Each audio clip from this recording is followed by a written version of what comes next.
Ya, Assalamualaikum warahmatullahi wabarakatuh. Eh, Kali ini saya akan menjelaskan materi pertemuan keempat ya. 4 nanti mungkin disusul dengan pertemuan 5 dan 6 sebagai modal kalian untuk UTS ya. Tapi kalau UTS-nya nanti soalnya mudah, cuma ada 4 soal ya. Cuma ada 4 soal. Gimana soal pertama nanti kaitannya tentang pengendalian proses ya, terus variabel terkait.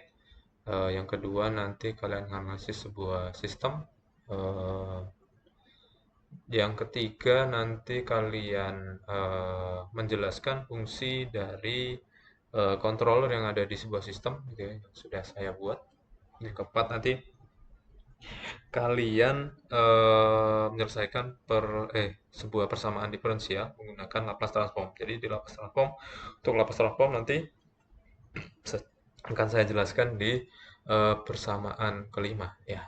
Nah, pertemuan keempat ini terkait tentang perumusan cakupan model dan juga yang penting adalah linearisasi proses nonlinear. Kenapa linearisasi proses nonlinear ini penting dipelajari di pengendalian proses karena eh, eh, sinyal ya ataupun data yang diambil dari sebuah proses itu kan biasanya datanya fluktuatif ya. Fluktuatif dalam artian kurvanya itu cenderung tidak linear gitu ya, tidak linear sehingga kita perlu linearkan data-data ataupun pola data ataupun persamaan yang ada dari proses itu menjadi data ataupun persamaan yang linear yang mudah untuk dipahami ataupun diproses oleh si otak kontrolernya gitu ya. Oke. Nah, kita masuk ke teori dulu ya. Jadi perumusan cakupan model. Jadi eh, apa saja yang tercakup dalam sebuah modelan? Yang pertama yaitu apa tujuan pengendalian yang harus dicapai. Jadi kita lihat dulu dari sistem itu. Kalau semisal kaitannya dengan temperatur, berarti ya tujuan pengendaliannya yang harus dicapai yaitu bagaimana kita bisa mengatur suhu di suatu proses itu sesuai dengan kondisi operasinya. Misal suhu keluaran ataupun output dari proses itu harus 200 misalnya. Bagaimana caranya agar eh, output dari proses itu suhunya tetap di range 200. Yang berikutnya adalah apakah gangguan yang diperkirakan dan bagaimana dampaknya. Nah, gangguan ini kaitannya dengan disturbance variable ya. Nanti variabel apa yang nanti akan dapat mengganggu nilai dari si output ataupun keluaran yang coba kita kontrol suhunya gitu ya. Yang terakhir, apakah kejadian fisik dan kimia yang dominan terjadi dalam proses yang akan dikendalikan. Jadi kita analisis juga ada proses apa sih yang ada ataupun ada kejadian apa yang terjadi di dalam proses tersebut. Entah kejadian fisik itu seperti kenaikan suhu ya, kenaikan suhu, kenaikan perubahan suhu, perubahan massa jenis, perubahan viskositas itu kejadian fisik. Kalau kimia itu ini ya reaksi reaksi itu nanti kan ada reaksi endotermis ataupun eksotermal sehingga ketika reaksi kimia itu endotermal berarti dia membutuhkan panas ataupun si sistem nanti akan mengalami penurunan suhu gampangnya kan begitu gitu ya. Nah kalau eksotermal berarti nanti sistem nanti akan mengalami kenaikan suhu. Nah bagaimana nanti kita mengontrol kondisi kalau sekarang kita ambil sampel suhu ya suhu di sistem tersebut agar si output ini nanti suhunya sesuai dengan apa yang kita inginkan gitu ya. Itu cakupan modal. Jadi ada tiga hal penting yang harus kita pahami kaitannya tentang cakupan modelan. Tujuan pengendalian yang harus kita capai ya. Disiplin variabelnya apa dan dampaknya apa ya. Yang ketiga itu kejadian fisik dan kimia apa yang dapat mempengaruhi proses yang sedang kita kendalikan atau yang akan kita kendalikan gitu ya. Jadi tiga itu. Oke. Yang berikutnya, linearisasi proses linear. Jadi secara teorinya gitu ya.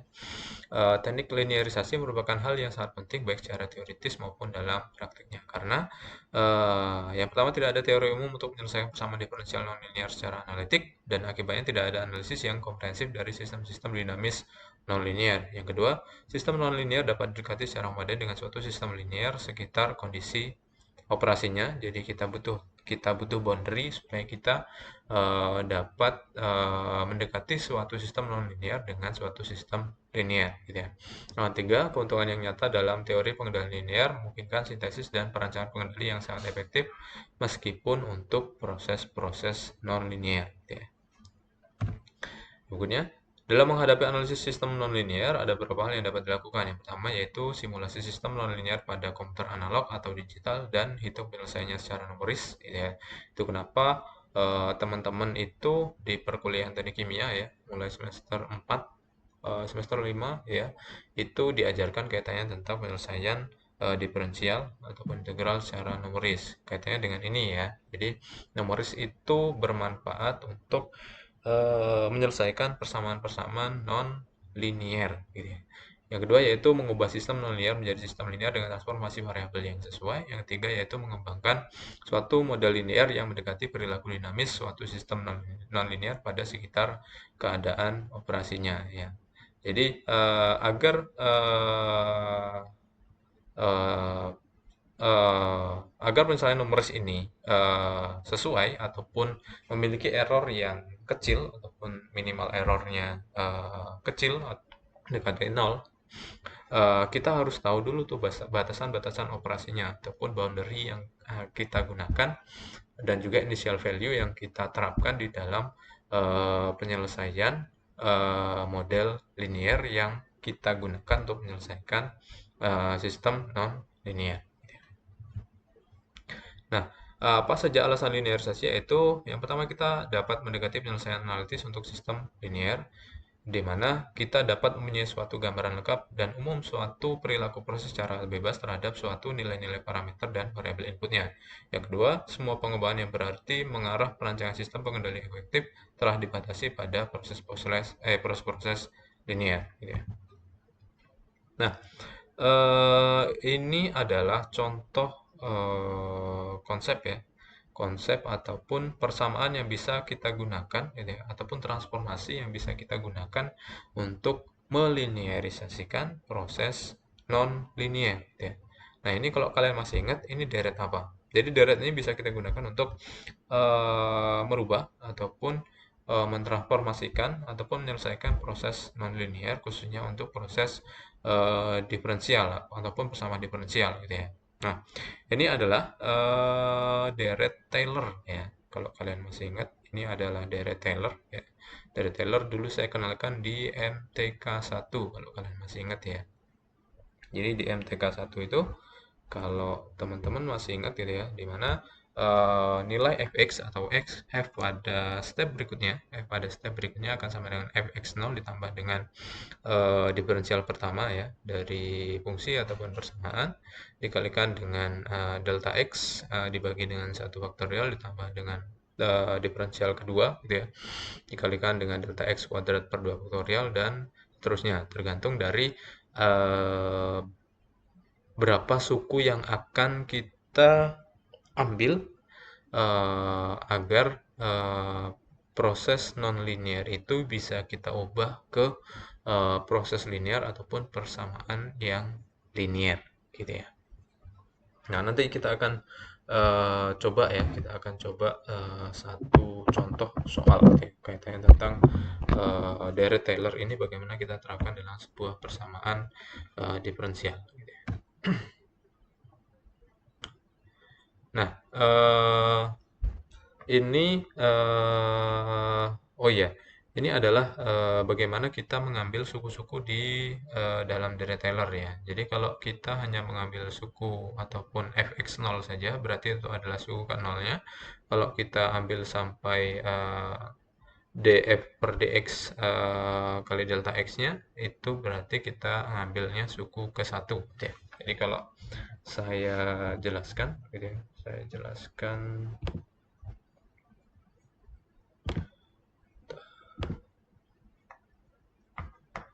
Saya jelaskan di sini ya. Kita contek sedikit. Jadi fx0 gitu ya.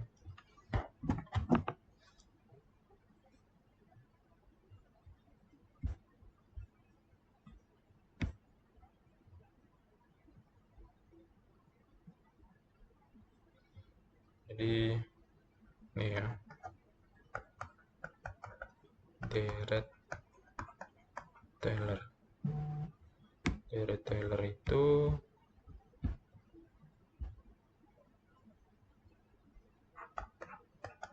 fx sama dengan f x0 ditambah,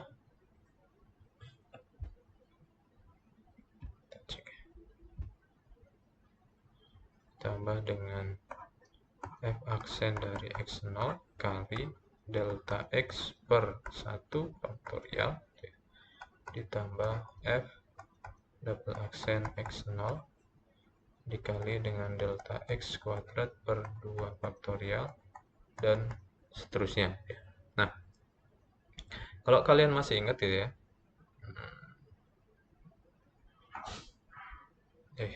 kita pakai yang biru aja. Nah, sini sampai sini itu disebut sebagai suku ke-0 ya, suku ke-0. Nah, dari sini sampai sini itu disebut sebagai suku pertama gitu ya. Oh, sorry. Ini suku pertama ya, ini suku kedua gitu ya. Terus dari sini sampai sini itu suku ketiga. Kalau ini disebut sebagai orde ke-0, ini disebut sebagai orde 1, disebut sebagai orde 2, dan seterusnya gitu ya. Ini. Nah, seberapa panjang persamaannya itu tergantung dari berapa banyak suku yang akan kita ambil gitu ya. Sampai suku berapa akan kita ambil, atau sampai orde berapa dari Taylor yang akan kita eksekusi gitu ya, atau kita gunakan untuk melinearisasikan proses nonlinear ataupun persamaan nonlinear yang ada gitu ya. Oke. Ini coba saya ambil contoh dari UTS tahun lalu ya. Jadi dari UTS tahun lalu itu ada soal ini. Ada soal diketahui fx sama dengan min 2x pangkat 3 plus 12x kuadrat min 20x plus 8,5, di mana nilai xi plus 1-nya ya, xi plus 1-nya adalah 0,25 dan xi-nya sama dengan 0 ya. Ini kita coba selesaikan dengan Dirac-Taylor. Oke, kita clear dulu ya, kita intip soalnya. Jadi ada soal fx sama dengan min 2x pangkat 3 plus 12x kuadrat min 20x plus 8,5, di mana xi-nya itu adalah berapa ini? 0,25 xi plus 1 ya. Xi plus 1 0,25 ya. Dan xi-nya itu adalah 0. Oke, dari sini kita dapat data delta x sama dengan xi plus 1 dikurangi dengan xi sama dengan 0,25 dikurangi dengan 0 sama dengan 0,25 ya. Kita udah punya delta x ya. Tinggal kita cari turunan pertama dan juga turunan keduanya ya. Jadi kita cari f aksennya, f aksen x sama dengan turunan pertama ya. Kalian tahu cara mendifferensialkan sebuah persamaan adalah min 6x kuadrat plus 24x min 20 ya. Terus ada f double aksen x sama dengan, turunkan lagi, min 12x plus 24. Oke. Data ini sudah cukup kita gunakan untuk menyelesaikan ataupun merubah fungsi ataupun persamaan dari fx ini dari tadinya dia diferensial menjadi sebuah persamaan nonlinear ke linear menggunakan deret Taylor ya. Deret Taylor tadi kalau kita ambil suku pertamanya ya, suku pertamanya di mana suku pertama itu yang ini ya. Suku pertama itu yang ini ya. Di mana fx nanti kita ambil di sini suku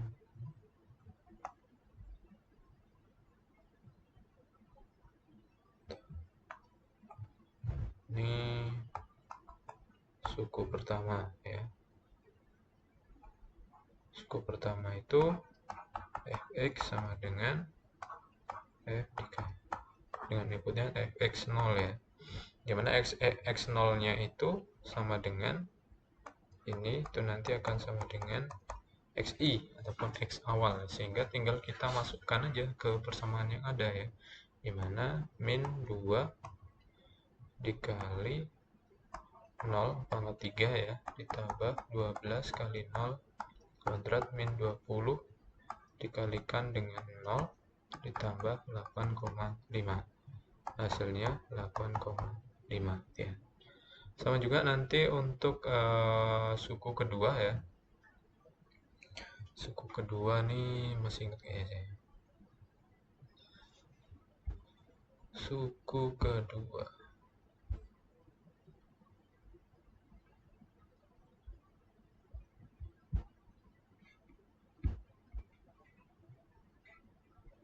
Kita create new ya. Untuk suku kedua ya. Suku kedua tuh fx sama dengan fx0 ditambah f aksen x0 dikali dengan delta x per 1 faktorial. Suku kedua ya. Dimana fx0 nya tadi 8,5, turunan pertamanya tadi berapa? Turunan pertama ini ya, min 6x kuadrat plus 24x min 20.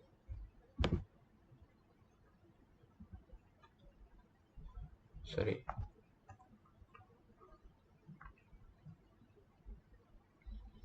Ini plus min 6x kuadrat plus 24x, saya nggak keliru ya, plus 24x min 20 ya. Min 20 dikali delta x nya 0,25 per 1 ya. Ini x nya kita ganti dengan x0 ataupun xi ya, sehingga 8,5 ditambah min 6 kali 0 kuadrat plus 24 kali 0 min 20 dikali 0,25 oke. Ini 8,5 ditambah min 20 ya, dikali 0,25. Ini dibagi 4 tuh min 5, 8,5 ditambah negatif 5 sama dengan 3,2 ya. Itu ya.